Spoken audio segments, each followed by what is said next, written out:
America Iran के बीच तनाव एक बार फिर बढ़ गया है।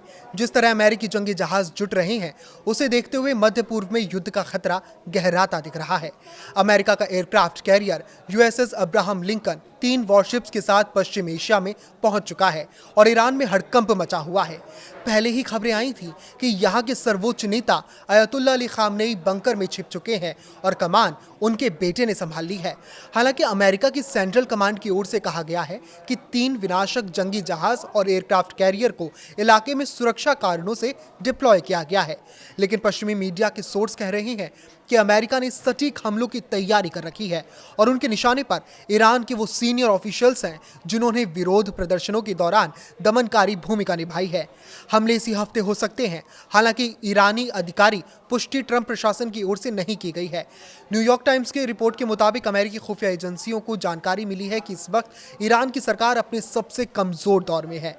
1989 में हुए विद्रोह के बाद से अब वो वक्त है जब ईरान न सिर्फ आर्थिक मोर्चों पर संघर्ष कर रहा है, बल्कि सरकार की सत्ता पर पकड़ भी नाजुक हो चुकी है। अमेरिकी राष्ट्रपति डोनाल्ड ट्रंप को परिस्थितियां बताई गई हैं और उन्होंने ईरान को वो वार्निंग दे दी है कि अमेरिका सैन्य कार्रवाई कभी भी कर सकता है। हालांकि देश में विरोध प्रदर्शन ढीले पड़ गए हैं, लेकिन अमेरिकी खुफिया एजेंसियों का कहना है कि सरकार कमजोर है और हमले का ये सही वक्त है। अमेरिका की ओर से ईरान के खिलाफ सैन्य कार्रवाई के संकेतों के बीच संयुक्त अरब अमीरात ने साफ कर दिया है कि अब वो अपनी जमीन, हवाई क्षेत्र या समुद्री सीमा का इस्तेमाल ईरान पर किसी भी हमले के लिए नहीं होने देगा। सोमवार को यूएई के विदेश मंत्रालय ने एक आधिकारिक बयान जारी कर कहा कि देश अपनी संप्रभुता और अंतर्राष्ट्रीय कानून के प्रति प्रतिबद्ध है और वो किसी भी शत्रुतापूर्ण सैन्य कार्रवाई का हिस्सा नहीं बनेगा। बयान में यह भी कहा गया कि यूएई अपने हवाई क्षेत्र, क्षेत्रीय जल और जमीन को ईरान के खिलाफ किसी भी हमले के लिए इस्तेमाल करने की बिल्कुल भी अनुमति नहीं देगा और न ही ऐसे हमलों के लिए कोई लॉजिस्टिक सहायता देगा। यह बयान ऐसे समय में आया है जब अमेरिकी राष्ट्रपति डोनाल्ड ट्रंप ने हाल ही में कहा था कि एक अमेरिकी आर्माडा यानी विशाल नौसैनिक बेड़ा खाड़ी देश की ओर बढ़ रहा है और अमेरिका ईरान की गतिविधियों पर करीब से नजर रखे हुए है।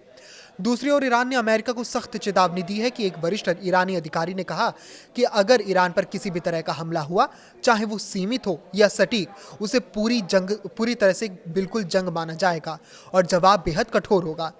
अधिकारी के मुताबिक ईरान की सेना हाई अलर्ट पर है और किसी भी स्थिति से निपटने के लिए तैयार है। पिछले साल भी अमेरिका ने ईरान के परमाणु कार्यक्रम पर हमले से पहले इसी तरह का सैन्य जमावड़ा किया था, जिसके बाद अमेरिका के B-2 बॉम्बर्स ने ईरान के परमाणु ठिकानों पर हमला किया था। इस पर आपकी क्या राय है, हमें कमेंट करके जरूर बताएं। देखते रहिएगा, लाइक करें, शेयर करें और इसी तरह जुड़े रहें। नमस्कार।